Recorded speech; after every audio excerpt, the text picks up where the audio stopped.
Hey, I'm Jake, and today on the Steaming Pile, it's all about mentors, masters, senseis, and senpais. That's right. Throughout the hero's journey, there is always a mentor figure, and we're discussing 5 of the most interesting ones. So let's start the list out strong with Batman. That's right, the Caped Crusader. Batman himself has had several masters and senseis, whether it be martial arts or skills such as sleight of hand, escape, even getaway driving. But Batman himself has trained several notable heroes, and especially Robins, like Jason Todd, Tim Drake, and most especially Dick Grayson, who would become Nightwing.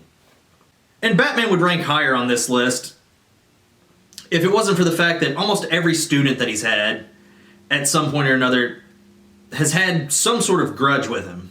Most notably, in the grudge department, would be Jason Todd, the Robin that would become the Red Hood.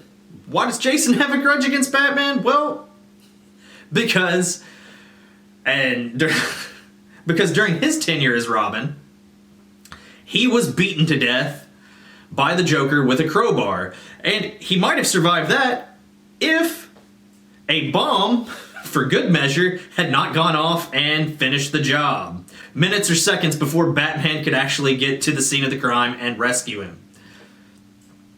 Now, granted, if we're speaking meta here, it's more on the DC fan base than it is on Batman himself, because there was actually a hotline in the back of that comic book to call to vote on whether you wanted to see Jason live or die. And I'm pretty sure it wasn't even close. The bloodthirsty DC fans wanted to see that little fucker die. Years later, Jason would return as the Red Hood, a persona once held by the Joker to menace Batman. But that's neither here nor there. Batman realizes he's a dick, he realizes his shortcomings, and he tries not to pass that on to his students, for the most part. Alright, a new challenger. Now we visit the Street Fighter franchise for perhaps the greatest martial arts teacher in all of Street Fighter history, the creator of the Psycho style, Dan Hibiki! No, I'm just joking. It's Goken. You know, the guy who taught Ken and Ryu. The 2 characters you know from Street Fighter if you don't know any other fucking characters from Street Fighter. Goken, master of the Hado style, taught Ken and Ryu all that he knew of the Hado. But what he didn't teach Ken and Ryu was the Dark Hado. The reason he didn't teach Ken and Ryu the Dark Hado, and Street Fighter canon has changed a billion times, so bear with me here, is because the Dark Hado was the way to rage and would consume most practitioners, with Akuma being the exception. Akuma was able to master the Dark Hado, but originally it was supposed to be like lead to murderous intent and just becoming almost like a feral demon. So you can't really blame the guy. Goken originally was killed by his sometimes in canon brother, Akuma. Goken and Akuma had originally studied under Master Gotetsu. That is, before Akuma went down the path of the Dark Hado and killed Gotetsu, who had forbade him from training in the Dark Hado. Now, again, I've said that Street Fighter canon has changed a billion times, and sadly it has. They've resurrected Goken, kind of undone the deep storyline where Akuma had killed him. I guess he was just in a coma for some reason, because now he's alive and back in canon, and he's discovered a whole nother side to the Hado, the power of nothingness. It's all a bunch of bullshit, and the story suffers for it. And thus, Goken's rank suffers for that. However, though, Goken is still a great master. And, you know, despite it being stupid, he was fun to play in Street Fighter 4, even though Street Fighter 4 was a trash-ass game. Moving on, we have Yoda. Now, why did I choose Yoda instead of the 100 other Jedi Masters I could have picked? Why not Legends Luke, or even current Disney canon Luke, or Qui-Gon Jinn, or Mace Windu, or Obi-Wan Kenobi, or Plo Koon. Why didn't I choose... who else is a good Jedi Master? Ki-Adi-Mundi. Well, I'll tell you. Because Yoda has trained literally hundreds of Jedi. Some that haven't been named in any of the canon because there are so many. And Yoda also, in effect, finished Luke's training, or as close to finishing it, or came as close to finishing it as anyone could have. And kind of had a hand in training Rey, if you think about it. And even in the new canon, comes back from the dead to get Luke's bitch ass back on track. That's right, the diminutive Jedi Master has trained Jedi for centuries, 700 to 800 years, I believe. Because by the time he dies in Return of the Jedi, he's 900 years old. And, again, he's even teaching lessons from beyond the grave. See the previous comment about getting Luke's bitch ass back on track. But that's not the only reason we've got Yoda on here. It's all of the masters I've mentioned, even Qui-Gon. If they disagree with Yoda, they respect him. They respect his wisdom. And he's open to learning. He's never so full of himself that he will not learn more. If we look at the Clone Wars cartoon, the journey he goes on to learn how to become a Force ghost at the behest of Qui-Gon's disembodied voice, or even the current Disney comics, there's a story arc where Luke is reading Obi-Wan's journal, and it's about a mission that Yoda went on, and he discovered some different Force techniques on a more primitive planet, for lack of a better term. And he had to humble himself and learn a new technique. It's the fact that even though he's the top of the heap when it comes to Jedi, he realizes that there's always more to learn. And hell, having centuries of experience under your belt doesn't hurt either. Now, unsurprisingly, we move on to the Marvel Universe. And who am I talking about from the Marvel Universe? Well, that would be Taskmaster. And let me tell you about Taskmaster before the Black Widow film potentially ruins that awesome character. I'm going to go with his original origin, not the most recently retconned origin in his some years back miniseries. Taskmaster was born with photographic muscle memory. What that essentially means is that Taskmaster can watch a series of complex movements and duplicate them. His original origin, he discovered as a small boy when he was watching a Western or some sort of cowboy show or something where a man was doing lasso tricks. To his surprise, he was able to duplicate them perfectly. He also became a star quarterback on his high school football team, or possibly college, I don't quite remember, by watching one professional game and being able to throw like a professional quarterback. Taskmaster would become a mercenary at some point. He would watch films of various heroes and villains, and he was able to duplicate their fighting styles. Now, Taskmaster has to keep in peak physical condition, and he cannot duplicate powers themselves, but, for instance, he can watch Thor throw a bus. He himself cannot throw a bus.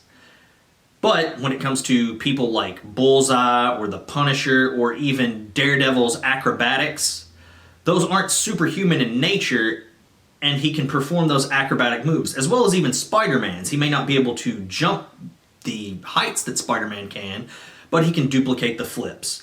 So he can watch any sort of martial arts master and within minutes or hours become a martial arts master in that same style. He can also string all of these styles together and become even better and figure out holes in people's fighting styles. Figure out ways to count them and build upon them. To overcome the power shortcomings, he has designed or ripped off the designs for web shooters and the like. He has a shield that is like a replica of Captain America's. But anyway, I'm rambling. Taskmaster was actually designed to explain why there are so many henchmen in the Marvel Universe. How the hell does Hydra, AIM, or the Hellfire Club, or any of the rest of these large criminal organizations get their henchmen? Well, the answer is Taskmaster. He was specifically designed to answer that question. So his most lucrative job was, instead of being a mercenary, starting a school for these henchmen. He thought, hey, instead of putting my ass on the line, why don't I teach these people what it took me minutes and hours to learn? Some of his notable students include Constrictor, Agent X, and maybe most notably, after Captain America decided to retire, or was disgusted with the government for a time and became nomad, he retired the Captain America persona for a time. Taskmaster was tasked, pun intended, by the government to train his replacement, who would be known as U.S. Agent. Taskmaster taught U.S. Agent how to fight with a shield the way that Captain America does.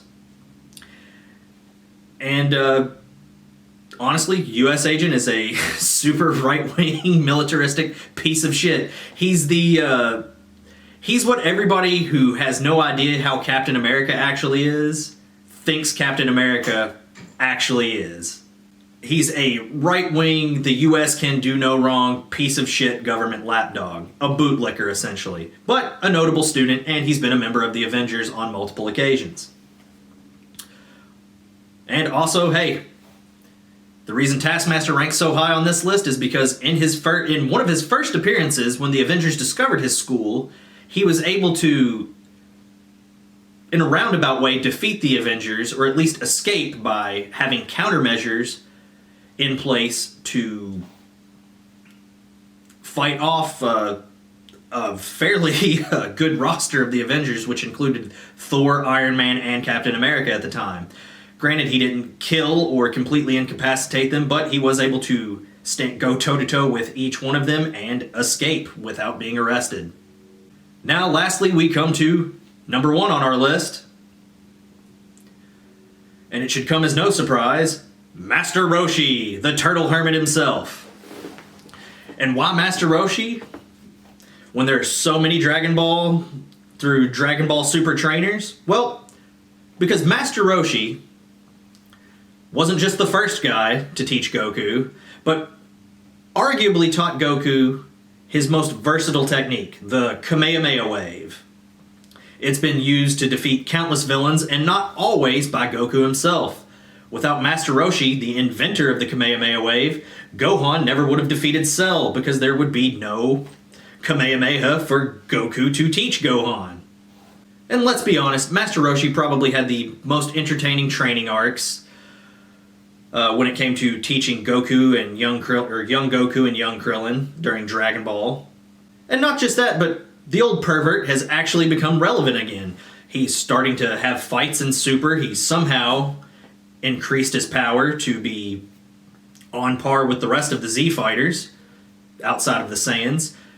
And even in Super, Goku and Krillin at one point seek out Master Roshi again for more training. It doesn't matter that they've surpassed him in strength. They realize that he's a great source of information and a great source of teaching. Not only that, but Master Roshi's notable students include, like we said, Goku, Krillin, and Yamcha, but we won't hold that against him. Grandpa Gohan, Goku's adoptive grandfather, and the Ox King. And I guess before we go, another thing that really puts Master Roshi over for me, if we go back to the Dragon Ball series, it's not so much the fact that he was the strongest person in the world at the time, or that he had won the World Martial Arts Tournament several times, back when it actually meant something before it became a joke. It's the fact that he went so far as to enter the World's Martial Arts Tournament multiple times against his own students. And yes, that seems harsh, but the reason he did it was great. He disguises himself so the people in the stands don't realize it's him, and that his students don't realize that it's him, because he knows that Krillin and Goku at the time are super advanced and that they will blow through the competition. It will come down to Krillin and Goku if they are left to their own devices. But he enters in order to beat his students. And the reason for this is because he knows, probably from experience, if they win the World Martial Arts Tournament, on their first time out, they'll feel like there's no other plateaus to reach, and they will become lazy and they'll ignore their training. So he doesn't do it for glory, he doesn't do it for the money, he does it because he cares about his students and he wants them to surpass him and grow even stronger. And that's just a noble goal. And yeah, I know that seems weird because most of the other times we see Master Roshi, when he's not in Sensei or Senpai mode, he's chasing tail, reading porn, and trying to get laid. But he's a pervert with a heart of gold, although Nimbus seems to disagree. Well, that's about all for this week's video. We started with a much larger list, but we whittled it down to about 5. If you'd like to see a sequel video, let us know in the comments. If you think we missed anybody, let us know in the comments. And hell, we'll tell you if they were on the list, or we'll tell you if they're on the previous list. But if this video does well, we'll do a sequel video, or if you'd like, and we may do this anyway, we'll do 5 to 10 horrible mentors, masters, senseis, and senpais. Like I said, let us know in the comments. Don't forget to hit that like and subscribe button, and we'll see you next time.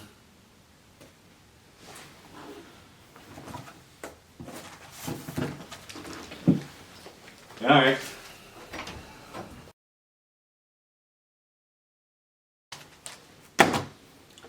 Hey, I'm Jake, and today on the steaming pile, we're disgusting. We're always disgusting. Hey, I'm Jake, and today on the fuck me, steaming pile.